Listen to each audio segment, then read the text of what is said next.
Bien, bien. Llegó el día, los miércoles. Miércoles cada 15 días asumimos la escucha y la sorpresa, ¿o no? Más de lo que hacemos todos los días. Personas y personajes se llama esta columna. Y quien la lleva adelante, que nos viene a contar historias de personas y personajes, es Gustavo Alonso. Bienvenido. ¿Cómo va? Bien, bien. Bienvenido. Joya. Estoy bárbaro, la verdad que... Estoy bárbaro. Un sencillo, contundente, bien. Exacto. Más no se puede pedir. La historia de hoy tiene que ver con el disparador. Es un hecho reciente, que es que se afanaron del Museo del Louvre una obra, sí. y ahí Sí. todo como un tema. Escuchame una cosa, esos que agarraron, para mí no son. No son. no Es son. obvio que no son. No son. Listo. Y vamos a tratar 3 noticias que tienen que ver, que pasaron en la ciudad de La Plata, vinculada con el robo de arte, y que uno puede diferenciar cuándo son y cuándo no son. Ay, me encanta. El primer Me caso encanta. tiene que ver con la universidad cumple 120 años. Hace 120 años que la fundó Joaquín B. González. Sí. Pero cuando la fundó ya había cosas preexistentes. Había escuelas superiores de la provincia de Buenos Aires, había instituciones de La Plata. De hecho, el observatorio y el Museo de Ciencias Naturales son preexistentes a la creación de la universidad. Entonces, él crea la Universidad Nacional de La Plata y toma o digamos, integra esas instituciones previas. Entre esas instituciones previas también su patrimonio. Ok. Dentro de ese patrimonio, una cantidad de libros de distintas instituciones que los guardan en una caja fuerte. Actualmente, la biblioteca de la universidad, ahí en Plaza Rocha, Sí. tiene unas salas museos donde Sí. hay colecciones donadas por mucha gente, y está la sala Museo Joaquín B. González, que es en la foto 1. Qué lindo. Ay, qué Reproduce La habitación. reproduce la habitación de Joaquín B. González, su escritorio. En la sala de enfrente están todas las donaciones. Una de las más importantes es de la familia Sánchez Viamonte, pero hay colecciones históricas. Pero en una caja fuerte guardaron durante muchos años, desde la creación de la biblioteca, 12 libros incunables. ¿Cuándo son incunables los libros? Cuando es la única edición que existe de ese libro. Esta palabra fue muy traída a cuento de que cuando allanaron a Cristóbal López, a Lázaro Báez, tenía muchos libros Libros incunables, es cierto. porque es un sistema de compra, de inversión, como mucho más encriptada que la compra de obras de arte. De obras de arte, exacto. Tiene un valor impresionante, se mueven clandestinamente también, pero vos cuando la tenés no tenés por qué acreditar. Bueno, hay todo como un entramado ahí. Es una inversión también. Es claramente una inversión. A tal punto que la biblioteca estaba en obra, en refacción, el 18 de julio de 1988. Estaban ajustando también cosas de Radio Universidad, que estaba arriba, que estaba arriba y contigua también. El 18 de julio de 1988, estando en obra, alguien entra por un andamio que estaba en la esquina de 7 y Plaza Rocha, no del lado de Bellas Artes, sino del otro lado. Ingresan 2 personas a recorrer la biblioteca a ver qué se puede llevar. Hay un hecho previo, que es que como estaba en obra se habían pulido los pisos, y Héctor Romero, que era la persona que había sido contratada, escucha en algún momento, ve que alguien saca de la caja fuerte unos billetes. Y él pregunta qué hay ahí y le dice que hay unos libros incunables, que él lo escucha como incalculables.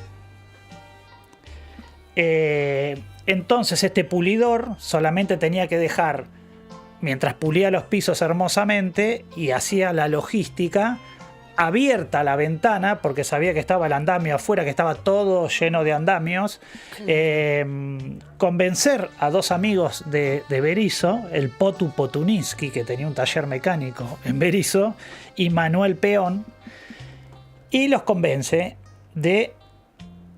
Hay una caja fuerte que tiene unos libros incalculables y aparte tiene monedas de oro. Eso era posta, lo de las monedas. Y que tiene lingotes de oro. Dios mío. Qué maravilla. Bueno, estos libros son 12 libros impresos entre 1454 y 1497. Unas reliquias. O sea, incluso no eran buenas las condiciones de cuidado dentro de una caja fuerte, pero eran mejores que estando al público. Claro, ¿no? claro. Entran estas 2 personas, Héctor Romero y el Potu Potuninsky. Había un sereno que estaba durmiendo. Claro. Justo el director de la biblioteca se había sacado vacaciones. La biblioteca estaba en obra. Cuento esto porque después empezó a ser sospechoso toda la institución bibliotecaria. Claro. Y estos tipos se suben al andamio, agarran la caja fuerte, ven una caja fuerte un poco más chica.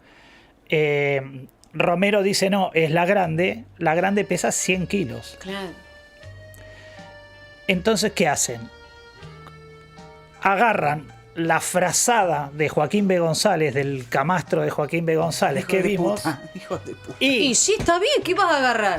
Y ¿Ya fue? con el saber de que el piso estaba perfectamente pulido, la fueron llevando. Esto está en el primer piso, o sea, la tienen que bajar igual por la escalera, pero la fueron bajando de prom. ¿Eso en qué año? Recordemos el año. 1988. Claro, no olvídate de las cámaras y esas cosas. Por eso. No existían las cámaras. No sé dónde dormía el sereno. Que no escuchaba nada. Que no escuchaba nada. Pensemos por eso que clan, escalón por escalón, una escalera de mármol de doble entrada. La sacaron por la puerta y se roban la caja fuerte en lo que fue el robo de libros incunables más importante de la historia argentina. No. Se llevan los libros, ellos creyendo que hay una fortuna incalculable, no libros incunables.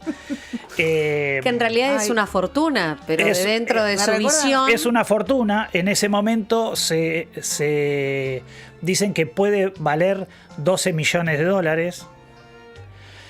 Comienza una pesquisa, la Policía Federal, que es la que tiene que intervenir, porque es un delito federal, porque es dentro de la universidad, empieza a interrogar a todos, los hijos de muchos trabajadores que actualmente están en la biblioteca, que tenían domicilio en Berisso y Ensenada, la pasaron muy mal, dicen, en los interrogatorios y fueron señalados durante mucho tiempo. Empezó la sospecha de qué pasa que el director no estaba y que la directora no estaba. Qué raro que el sereno no escuchó nada. Antes le habían dado el retiro voluntario a otros 2 serenos, porque eran 3 serenos los que había. Parecía todo una organización, por lo menos para quienes sabían cuál era el valor de esto. El valor de esto estaba relacionado con meter a 3 especies de espías que se alojaron en el Hotel Corregidor hablando inglés, 2 hombres y una mujer hablando inglés, que dijeron ser antropólogos, que venían a recorrer y que estaban buscando unos libros y empezaron a publicar en el diario El Día.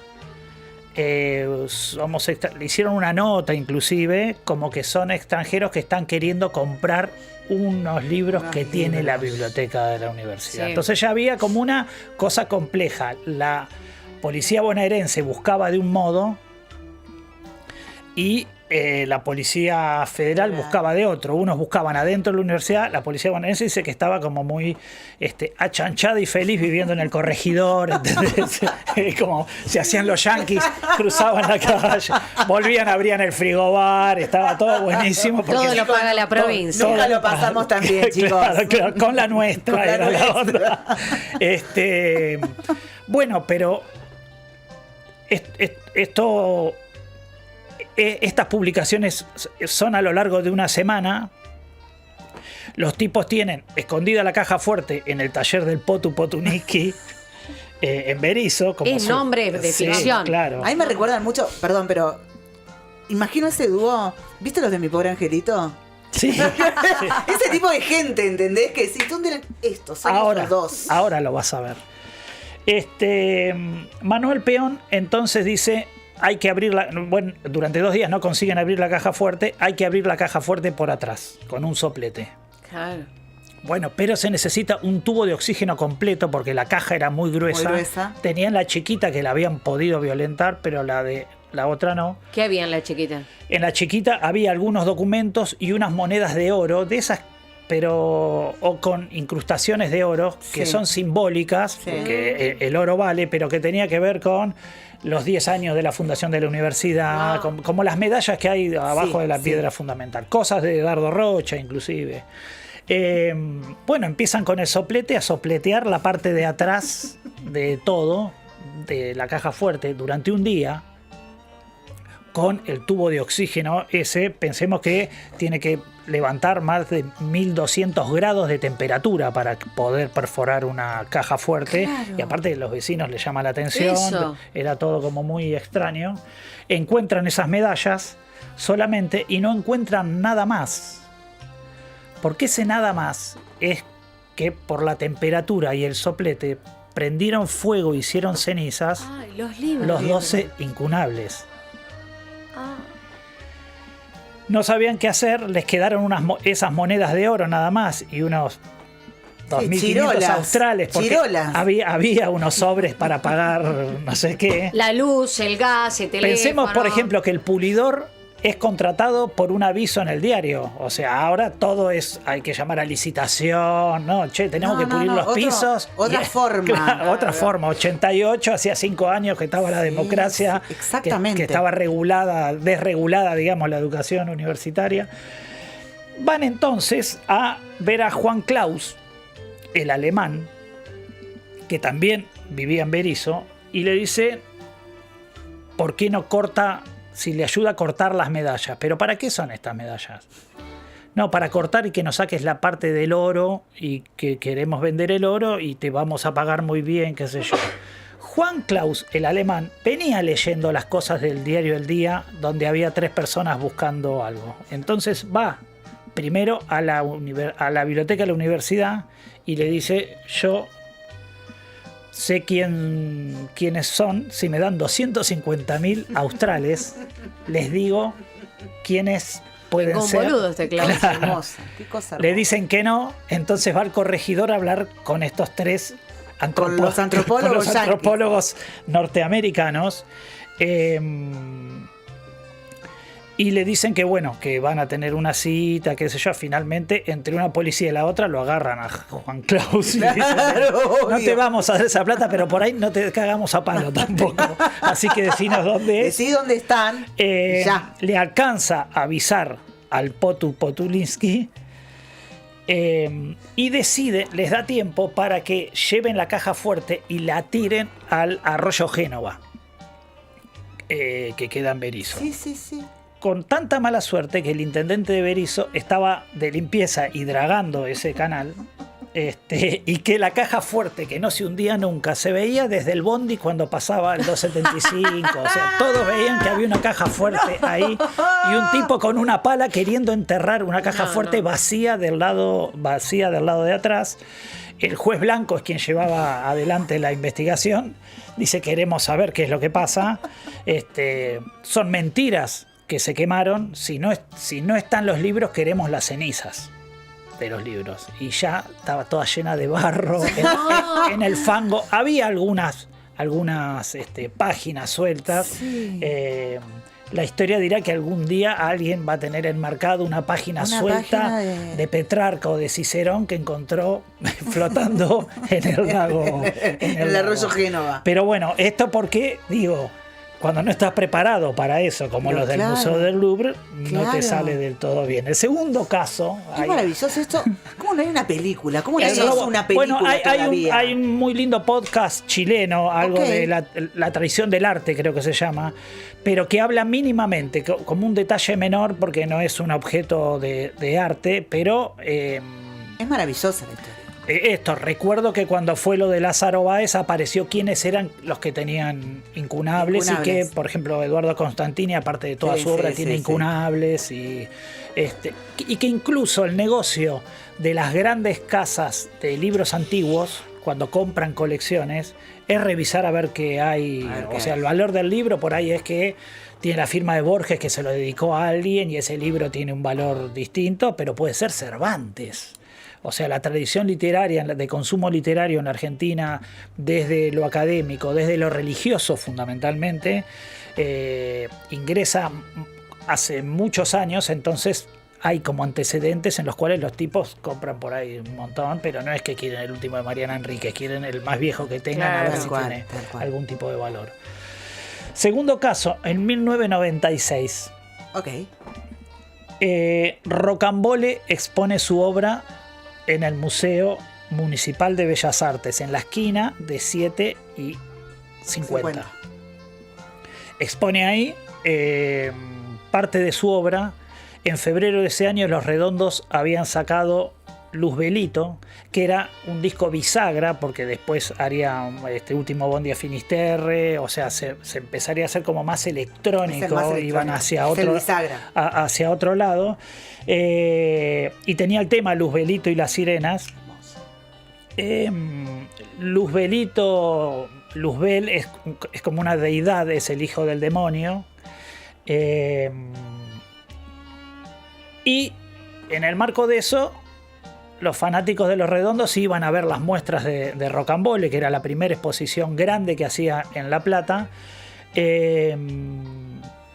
Pasan algunos, qué sé yo, hasta que alguien le dice a uno, el Seba Fredes, alguien creo que tocaba en Embajada Boliviana, que era una banda de La Plata.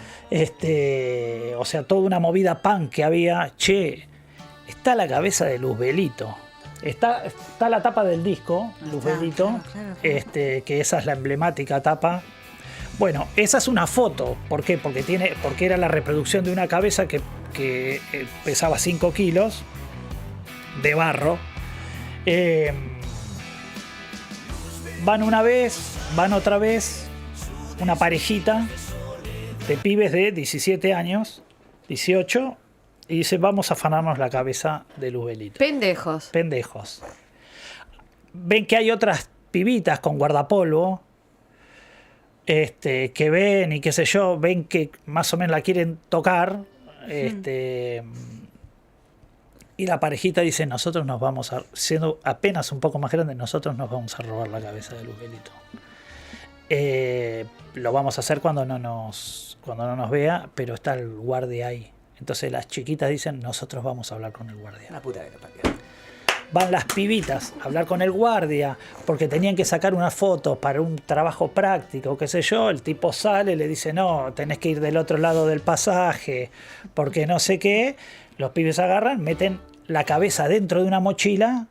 Nos vimos. Y salen por la esquina, que tiene toda esa rambla, digamos, que tienen que bajar la escalera. Fredes cuenta que tenía que tomar el 518 que pasaba por ahí porque vivía en Ringuelet y que nunca sintió que el tiempo no pasaba más entre que bajó la escalera y el 518 pasaba. Se tomaron el 518 y tuvo durante muchos años la cabeza de Luzbelito.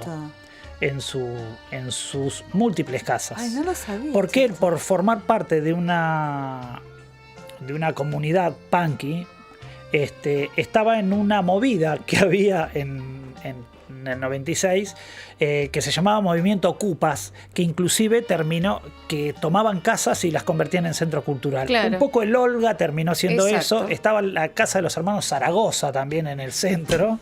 Entonces había como una movida de, si nos metemos adentro, ponemos música, ponemos la barra, fumamos porro, no nos van a sacar. No nos van a sacar, claro.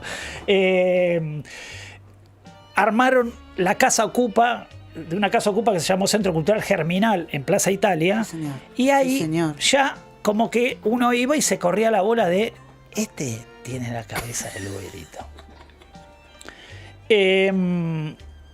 Ricardo Cohen, Rocambole, el mono, fue tan tremendo que decidió nunca más exponer en la ciudad de La Plata porque le habían robado la obra. Incluso dice que le pedían rescate por la cabeza de Luzbelito. De la que solo había quedado la vela, porque tenía una vela, entonces tiraron la vela, metieron la cabeza y se la llevaron. Bueno, este sistema lumpen de tomar casas, qué sé yo, hace que tengas una vida medio blanda y que por ahí estás asociado a algún otro tipo de delitos. La cuestión es que estaban alquilando una casa, años después estaban alquilando una casa en La Loma, en la calle 28, y se van de vacaciones a Villa Gesell. Tienen un conflicto, antes hay un conflicto con unos vecinos, la policía allana queriendo buscar otras cosas, encuentran un arma, una Versa, pero dan vuelta a los placares, nada, pero solo encuentran una caja que dice frágil. Noviembre del 2005. Mirá. O sea, 10 años después, 9 años después. Abre la caja que dice frágil y está la cabeza de Luzbelito. No me acordaba de esto. Ahí está la cabeza de Luzbelito. En el 2005, en noviembre. A partir de ese día se le devuelve a Rocambole, se lo ubica y... ¿En el medio hubo una investigación o algo? Hubo una investigación con el guardia, y Rocambole estaba muy caliente con el guardia porque no estaba cuidado. Boludo, claro. ¿Cómo vas a ir a señalar por dónde tiene que salir alguien? Padre, ayuda a las chicas. Vos fijate que Rocambole hasta hace poco hizo una exposición, porque volvió a hacer volvió a hacer una exposición hace poco. Pero quien vuelve en la misma semana que Luzbelito a La Plata es en la canción que tenemos, el video. Tenemos video. Justo la semana en que aparece, entre los 3 días en que aparece la cabeza de Luzbelito, toca por primera vez o vuelve a La Plata por primera vez el Indio Solari. Que parecía que era como una cosa de marketing, o por ahí era el universo ricotero que conspiró. Que conspiró. Yo recuerdo haber ido justo a la segunda fecha, pero que seguramente Rocambole debe haber sido más feliz que nunca, porque apareció la cabeza de Luzbelito y apareció el indio. Sí, yo también estuve ahí, loco. Y acá dice su famosa frase. Sí. Qué bien, Todo conspira. Estamos hablando desde temprano de la vuelta de una cuestión sonora de aquella época. Viste que todo vuelve. Esto que era el hit que sonaba en estas casas ocupas, en estos centros culturales, en todos esos años. Imagínate Rocambole viendo este recital y ya teniendo a su Luzbelito en la casa. ¿Y a dónde fue a parar Luzbelito? Lo tiene el mono. Lo tiene el mono, y por eso volvió a ser no solo el Indio Solari, volvió después de muchos años, ya sin Los Redondos, a tocar en La Plata, sino que en los mismos días Luzbelito volvió a manos de su creador, que ahora volvió a exponer, digamos. Todo es como una especie de vuelta. Sí, con un rulo, ¿no? De la historia. Que si uno lo ve en una ficción, dice, no, esto es de ficción. Sí, total, sí. Claro. Para mí los robos de este tipo los robos de cuestiones artísticas, tienen como algo. Yo soy muy fan, en serio, como que admiro mucho. Me parecen que no son ladrones cualquiera aquellos que deciden. Bueno, hay 2 casos con Charly García. Uno, que Charly García dijo qué feo que es este cuadro en Medio Mundo Varieté, un lugar de los 90, y le tiró una copa de vino. Pero lo tiró y le agujereó el lienzo, digamos, y la mina le hizo un juicio importante a Charly García, que lo perdió. ¿Quién, la chica? ¿Qué? Sí, la autora. Ah, ¿lo perdió el juicio? Sí, no, Charlie. Ah. perdió el juicio. Y después hay otro caso en que tiró una copa de menta, de menta, y manchó otro cuadro años después, que también era una artista mujer, y que el cuadro está firmado por Juana Pérez, modificado e intervenido por Charly García, y es la obra más cara que vendió de toda su obra. Pero más vale. No, hay algo en esa materialidad que no. Y hablando de obras, de grandes, hubo un gran pintor en la Argentina que se llamó Jules Solar, que no se llamó Jules Solar, sino que era su nombre artístico, astrólogo, poeta, absurdista, era alguien vinculado con la experimentación en todas sus formas, amigo de Borges, conocido de Macedonio. Hay un cuadro, o hay una imagen esa. Qué lindo es eso. Ese es el estilo, un estilo entre infantil, naif, siempre con cosas de cubismo y personajes. Este cuadro se llama Palacio Bria o Palacio en Umbría, no se sabe. Él lo tiene como Palacio Bria, pero hace referencia a Umbría, que es un territorio de Italia. Okay. Durante los festejos del Bicentenario, los famosos festejos del Bicentenario, en la provincia de Buenos Aires también había cosas, no solo el gran mega desfile de la 9 de julio. Entre esas cosas, la sala Petoruti no el museo, sino la sala Petoruti, que está en el teatro, hace una exposición muy importante. Entre esa exposición estaba el Palacio Bria, estaba Miguel Ángel Vidá con una obra contraste. El Palacio Bria es una obra muy, muy pequeña. Ese día jugaba, era 12 de junio del 2010, jugaba Argentina contra Nigeria en el Mundial de Sudáfrica, dirigido por Maradona como técnico. Ingresa, le pareció raro a la guardia que ingrese en ese momento una persona vestida casi como los que estaban disfrazados cuando fueron al corregidor, o sea, un tipo de traje con piloto cuello parado, un chambergo y anteojos negros, entra a ver la exposición. Se para frente al cuadro de Jules Solar. Ya se habían inventado las cámaras, había cámaras. Entonces, claro, la persona tenía que ser muy rigurosa para ver cómo se movía dentro de las cámaras si quisiera robar algo, con lo cual era imposible que se robara algo.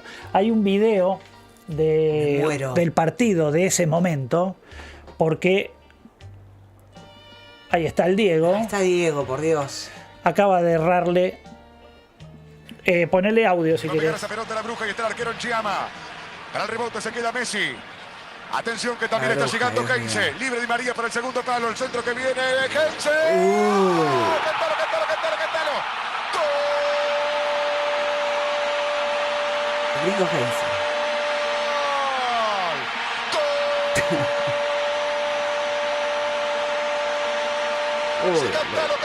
Cántalo.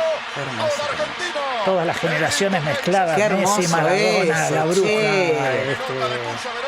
Apareció Heinze de cabeza, lo grita Diego, lo grita la Argentina. Qué jugador. Esto es tan hermoso que, habiendo cámaras, ¿qué guardia iba a estar mirando las cámaras?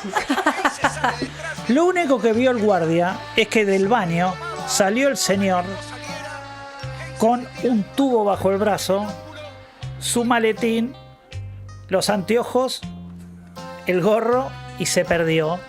Y así se afanó la obra de Jules Solar y la obra de Miguel Ángel Vidal.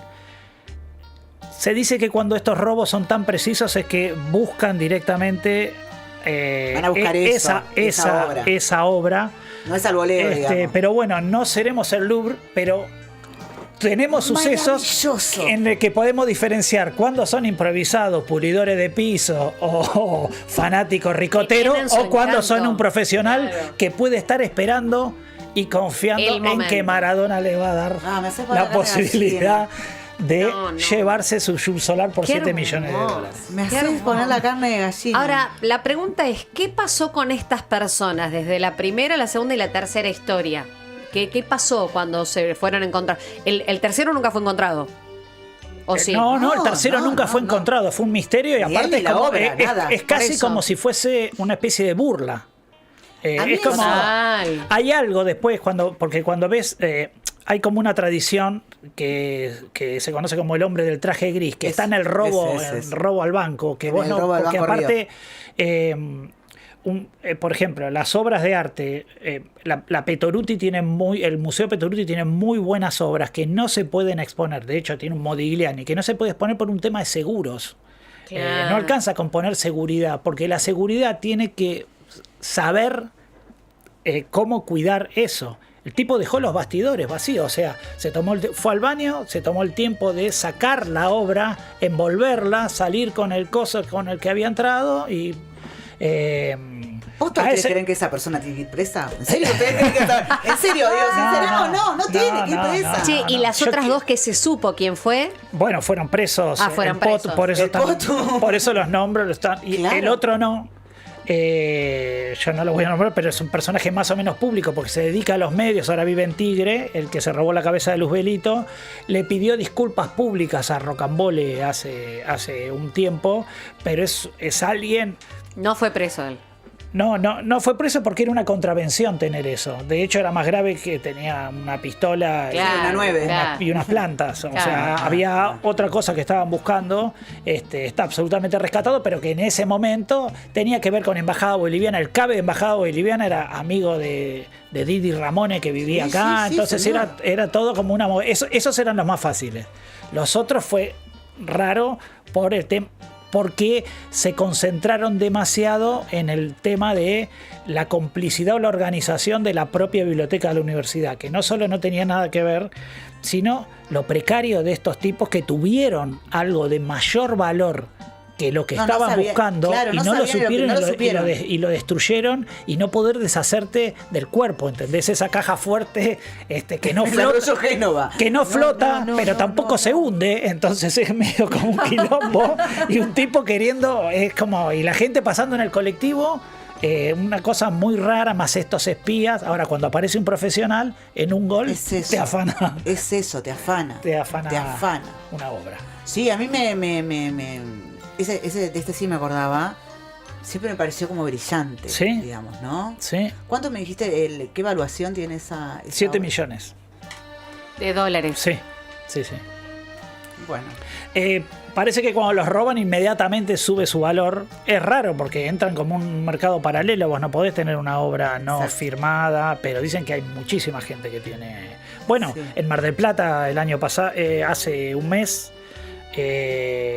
una holandesa que descubrió que era una obra de su tío que había sido robado por el nazismo, y encontraron la obra en alguien que puso en venta una casa. Mirá. Y aparece el cuadro ahí. Y cuando vienen los holandeses estos que siguen todo porque el nazismo arrasó con el arte Sí, europeo, cuando van a ver no está esa misma obra, pero los tipos ya la tenían documentada en En lo una de, foto. en lo de la casa. Así van descubriendo un montón de cuadros en un montón de lugares, en Claro, Airbnb. se dedican a eso. Se dedican a eso.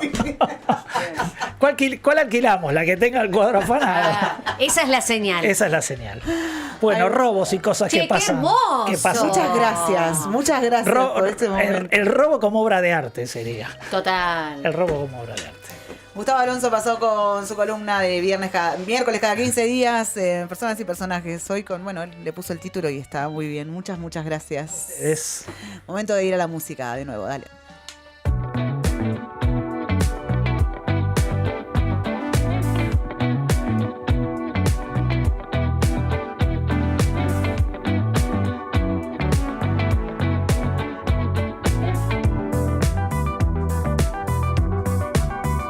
Fue mi voz, vino reclamándole